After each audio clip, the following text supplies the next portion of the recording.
Hey guys, my name's Deb Marnie and I'm from Aussie Maille. Welcome to our chain mail tutorial channel.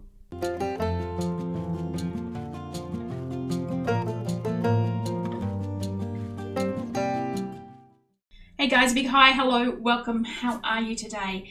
It's really good to see you here. Thanks for popping in and spending some time with me. So today I'm doing a weave demonstration and this one is called Tao Dragon Tail. Alright guys, let's just jump straight into it. Okay guys, so I've got some sample pieces made up here for you of the Tao Dragon weave. Now, coming up on the side will be the ring sizes that I used to make up the sample pieces, as well as being listed down in the description section, which is down below this video, but I'll give you a quick run through as well.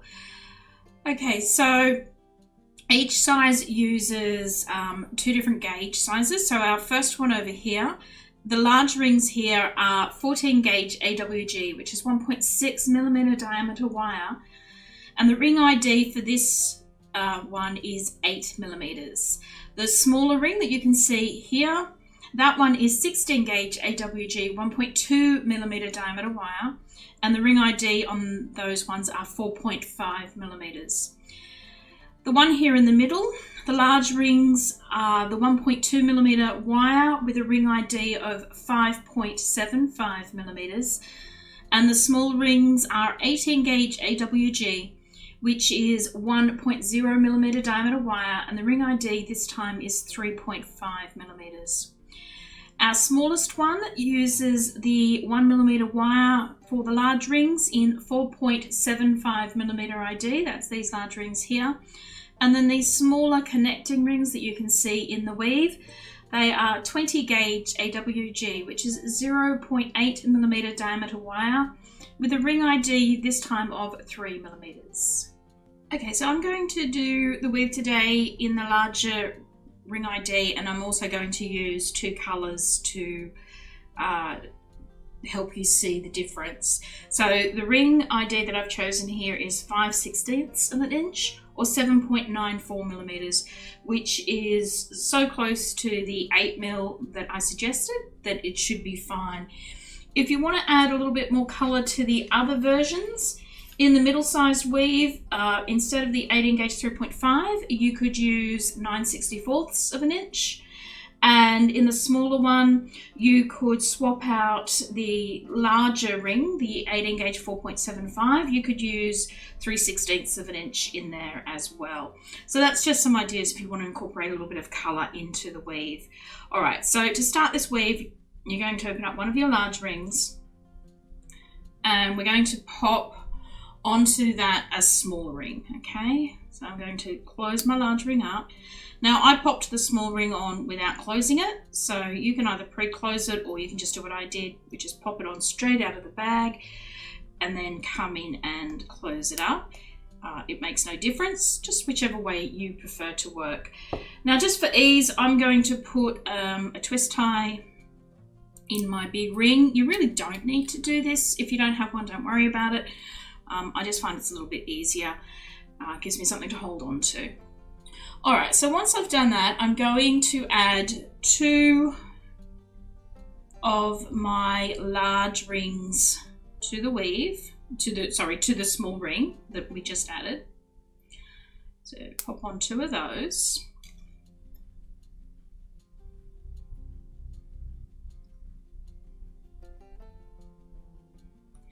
And then once you've added those two rings, I'm going to flip them back against the ring that's already in weave, so one on each side like that. And this ring here, this small ring, I'm going to flip this down to the bottom of my weave. So towards the desk or towards me is the bottom of the weave, and up here towards the top of the screen, away from me is the top of the weave. So it's very important to be consistent with where this ring folds down. So make sure that you keep this in the pattern. So we're going to fold that one down, and then we're going to grab one of our small rings, and we're going to feed that through both of those large rings, okay? And then we're going to double that up, so we're going to add another small ring through our 2 large rings.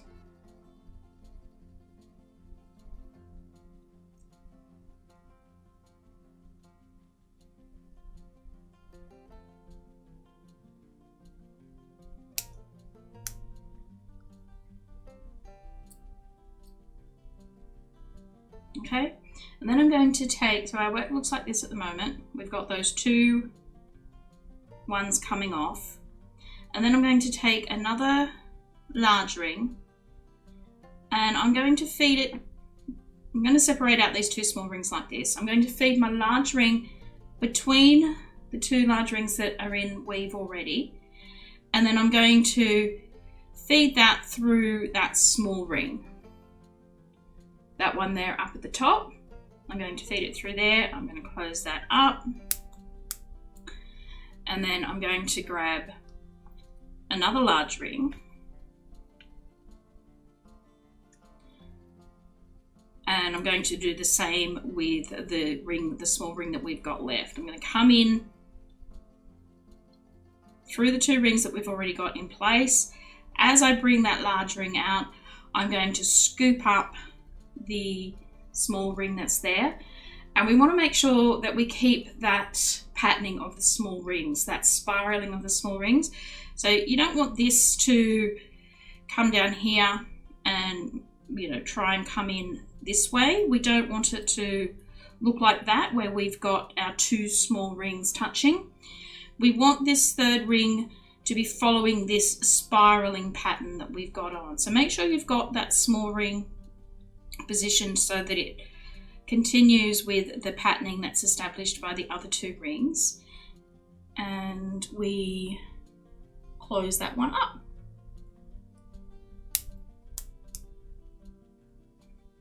Okay, so this is what we've got at the moment,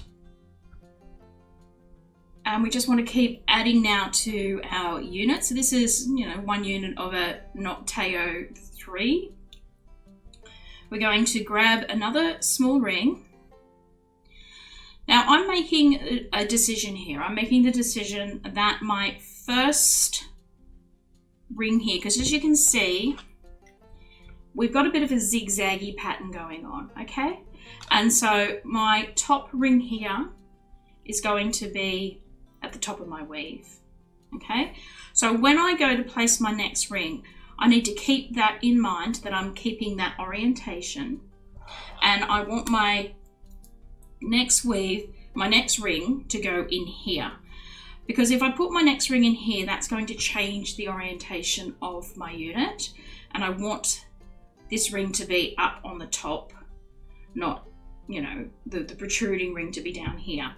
So I'm going to make sure that when I place my next ring will go here, which will enable this large ring to be coming out at the top of my weave.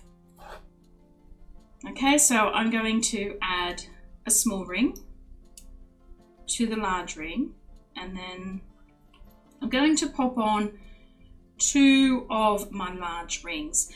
Now, I haven't pre-closed those large rings. You can do that in advance if that's what you want to do, but as I said, I've just popped it on out of the bag, and I'm going to go through now and close them up.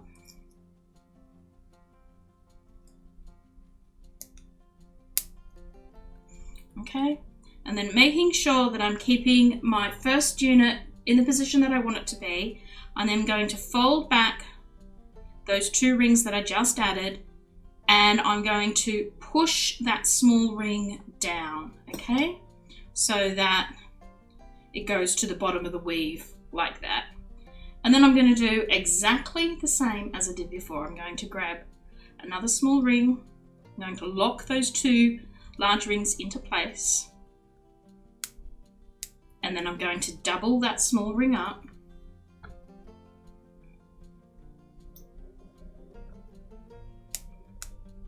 okay, and then I'm going to do as I did before. I'm going to add my additional large rings. So taking up an open large ring, with this first ring up here at the top, I'm going to come in between my large rings, so just straight in between them. Going to pull it out through the top, and I'm going to pick up that small ring at the same time. So this large ring doesn't go through any of the large rings in the weave. The only ring it goes through is that one small ring there at the top. I'm going to close that up.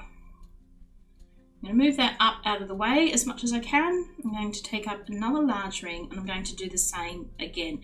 Remembering to keep this small ring going in this small swirling pattern, this anti-clockwise swirling pattern we've got here. So I go again in between my two large rings that are in weave. I bring it back out of the center, and as I do that, I pick up the small ring and I close it up. Okay, so this is what our work looks like. Now, in order to do the zigzagging pattern, I'm not going to place my next ring here. I'm going to flip it like this, so that this large outer ring is now down the bottom, and I'm going to place my next new ring in here, and that will be a small ring. Okay, and I'm going to put two of my large rings onto the small ring. I'm going to close it up, close up my large rings.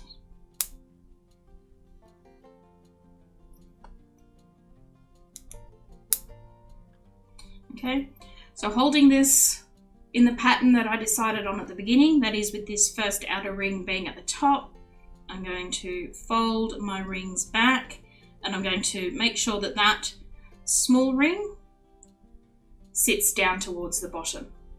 Okay, and then to lock it into place, I'm going to take up another small ring, go through those two large rings, close it up, and then double that ring. Okay, so our work currently looks like this. And then I'm going to take up another of my large rings and to push this topmost small ring up the top of my weave and come in between the large rings that are already in weave down into the middle. And then as I come back out, I'm going to pick up that small ring that I've put up the top. I'm going to close that up, move that out of the way as best as we can so that we can put our final large ring in. Again, making sure that that ring is circling around all the weave as the others. So not there, we don't want it there, we don't want them touching each other. We want them to be in a circle. We come down in between, and we come back out again, and we pick up that small ring again. We close it up, and we just continue. So to keep with the pattern, this would be the ring that I attach my next small ring to. Not this one here, because that changes the pattern up. You can see that. So we just want to move that so that the pattern is, you know, up, down, up, down, up, down. And we just keep going that way, guys. So that's pretty much it. That's the weave, the Tao Dragon Tail. So you just keep adding units as you go around, making sure that you're keeping the positioning of the weave and of each new ring in the right place. If you do muck the positioning up, those small rings can end up in the wrong spot and give you not quite the look that we're after. So again, making sure that I've got those in the right spot. I fold, so I'll show you what happens. Let's just say I've turned it around this way and I'm not paying attention to what I'm, you know, how I've got this positioned. And I fold this back and I push that down like I have been, okay? And then I pop two more into place. Okay, there's one, and there's two. Okay.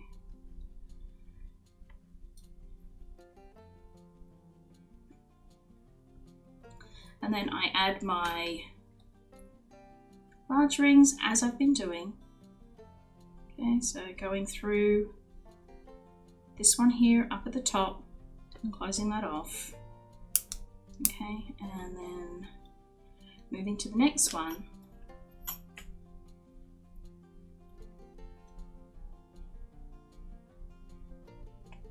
And going through the next one. And closing that off. Okay, and you can see straight away, can you see the difference in the placements of those small rings? So here we've got the small ring there, which is the same as this one. But then our next small ring, you can see it sits on the right side of that unit, where the small ring on this one sits on the left side of the unit. Okay, so it will change the look of how everything goes. You can see here, this ring is pointing to the right, this ring is pointing to the left. So it does make changes to how those small rings sit, and it will affect the original patterning. So just, you know, as I said, it is important to keep in mind to make a decision on how you're doing it first. And I just find it's easier to have those that large ring up the top first, the outer ring up the top, and then the bottom, then the top, then the bottom. Keep it consistent, put all your rings in, you know, the same patterning, and it will work out for you. If you mix it up, I mean, it's not a huge disaster, it still looks like the weave, but there's just that slight variation in the placement of the rings. But otherwise, guys, there you go. That's the Tao Dragon Tail weave. Alright guys, well that's the video today. I hope you enjoyed it and that you've managed to add yet another weave to your ever-growing repertoire. Don't forget, while you're here, give it a thumbs up if you enjoyed it. If you're not a subscriber, consider subscribing. Check out some of our other videos while you're here, and last but not least, give our shop link up here in the corner a little bit of love. That's where we sell all the bits and bobs and you-know-whats that you'll need to make this pattern up and many of the others we show here. Alright guys, thanks once again for popping in. Take care of yourself, and I hope to see you sometime in the very near future. Bye!